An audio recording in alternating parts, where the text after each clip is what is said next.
आज की इस वीडियो में हम प्रश्नावली 5.3 का प्रश्न क्रमांक 18 करेंगे। पहले हम इसको पढ़ते हैं फिर इसको सॉल्व करते हैं। देखिएगा क्या कहता है प्रश्न, केंद्र ए से प्रारंभ करते हुए बारी बारी से केंद्र ए और बी को लेते हुए, ठीक है।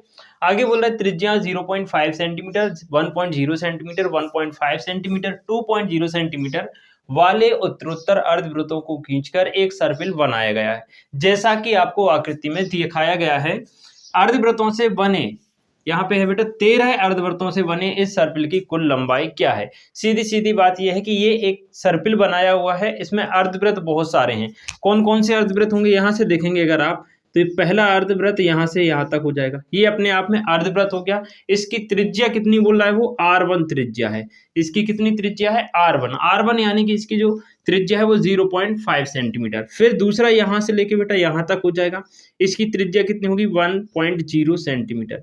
तीसरा हो जाएगा यहाँ से यहाँ तक, इसकी हो जाएगी 1.5 सेंटीमीटर। इस प्रकार से अपन को 13 अर्धवृत्त बनाने हैं और इनसे बना ये सर्पिल, सर्पिल मतलब ये वाली आकृति ऐसे ये बनती जाएगी और ये खत्म नहीं होगी। हमें कहाँ तक बनाने हैं, 13 सर्पिल बनाने हैं और इसकी पूरी लंबाई ज्ञात करनी है। तो ये हो गया हमारा पहला वाला, ये हो गया हमारा दूसरा, ये तीसरा, और इस प्रकार से ये यहाँ से यहाँ तक हो जाएगा बेटा चौथा। इसकी त्रिज्या हो जाएगी R4। इसी प्रकार से हमें 13 लेने हैं और सभी की कुल लंबाई ज्ञात करनी है, ठीक है। अब देखिए इसको सॉल्व कैसे करेंगे। सबसे पहले इनकी त्रिज्याओं को हम R मान लेते हैं बेटा। क्या मान लेते हैं? R। तो माना अर्धवृत्तों की त्रिज्याएं क्रमशः, अर्धवृत्तों की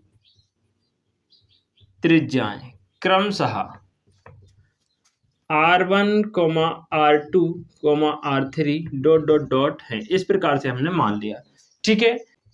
इसलिए R1 बराबर हो गया बेटा 0.5 सेंटीमीटर, R2 बराबर हो जाएगा 1.0 सेंटीमीटर, R3 का मान हो जाएगा आपका 1.5 सेंटीमीटर, R4 का मान हो जाएगा 2.0 सेंटीमीटर, और इस प्रकार से ये आगे बढ़ती जाएंगे। हमने R4 तक लिया है, हमें R13 तक लेना है, ठीक है। अब हमें अर्धवृत्त की पूरी परिधि निकालनी है, पूरे अर्धवृत्तों की परिधि। तो हम यहाँ लिखेंगे अर्धवृत्तों की परिधि, परिधियों का योग कर देंगे तो आपकी लंबाई निकल आएगी बेटा, ठीक है। अर्धवृत्तों की परिधियां समझिएगा क्या होंगी बेटा। देखो वृत्त की परिधि क्या होती है, 2πr होती है। वृत्त की परिधि क्या होती है, 2πr होती है। लेकिन हमें अर्धवृत्त की परिधि निकालनी है तो इसमें हम 2 का भाग देंगे, इससे ये कट जाएगा। अर्धवृत्त की परिधि आ जाएगी कितनी, πr आ जाएगी। इतनी बात क्लियर। लेकिन पहले अर्धवृत्त की परिधि हो जाएगी πr1, दूसरे की हो जाएगी πr2, तीसरे की हो जाएगी πr3, चौथे की हो जाएगी πr4 डॉट डॉट। इस प्रकार से परिधियां होती जाएंगी। बात क्लियर हुई? एक बार कमेंट में मुझे बताइएगा, ठीक है। तो आप इसको लिखेंगे कैसे, आप लिखेंगे अर्धवृत्तों की परिधियां क्रमशः क्या होंगी बेटा, πr1 हो जाएंगी, comma πr2, comma πr3 dot dot dot होंगी। ये हमने लिख लिया, परिधियां हमने लिखनी। अब यदि हम सारी परिधियों को जोड़ दें, यहाँ से लेके यहाँ तक, फिर यहाँ से लेके यहाँ तक, यहाँ से यहाँ तक, और इससे लेके ये यहाँ तक, और इस तरीके से अर्धवृत्त की परिधियां जोड़ते जाएंगे, 13 सर्पिल की जो लंबाई है टोटल वो निकल के आ जाएगी। तो हम लास्ट में लिखेंगे अतः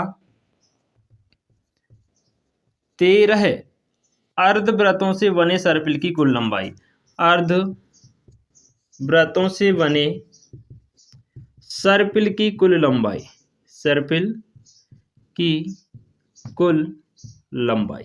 देखिएगा क्या हो जाएगी लंबाई भाई, सभी परिधियों का टोटल कर देंगे बेटा, है ना।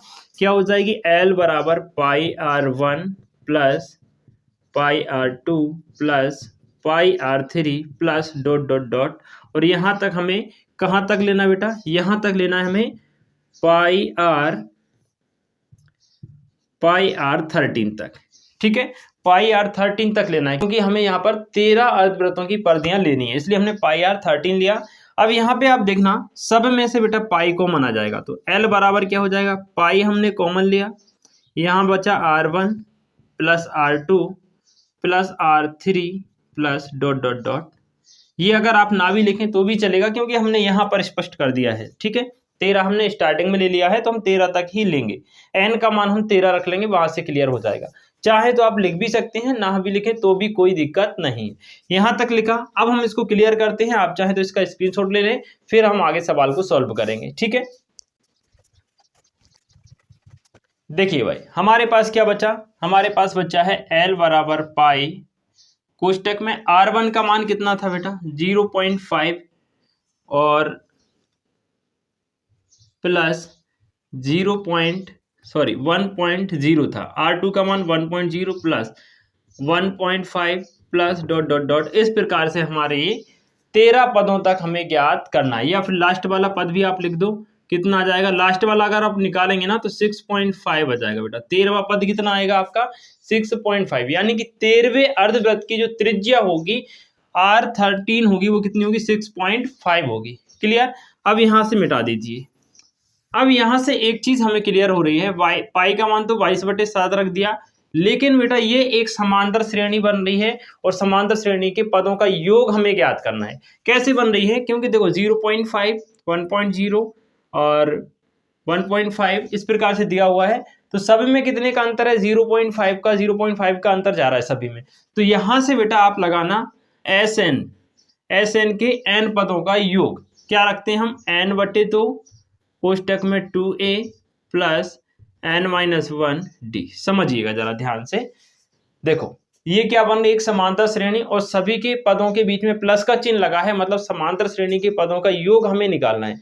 कैसे निकालेंगे भाई, फॉर्मूला रख दिया, फॉर्मूला तो हमने रख दिया 22/7 n का मान क्या रखोगे, क्योंकि 13 अर्धवृत्त हमें निकालने हैं, 13 अर्धवृत्तों की सर्पिल की लंबाई निकालनी है, तो n का मान बेटा 13 रखेंगे बटे में 2। यहां से देखिएगा 2 गुणा a का मान क्या रखोगे, जो पहला पद होता है वही हमारा a होता है, तो यहाँ पे रखना 0.5 प्लस n का मान फिर से 13 रखेंगे -1। d का मान देखो सब में डिफरेंस अगर आप निकालेंगे तो 0.5 का डिफरेंस आएगा।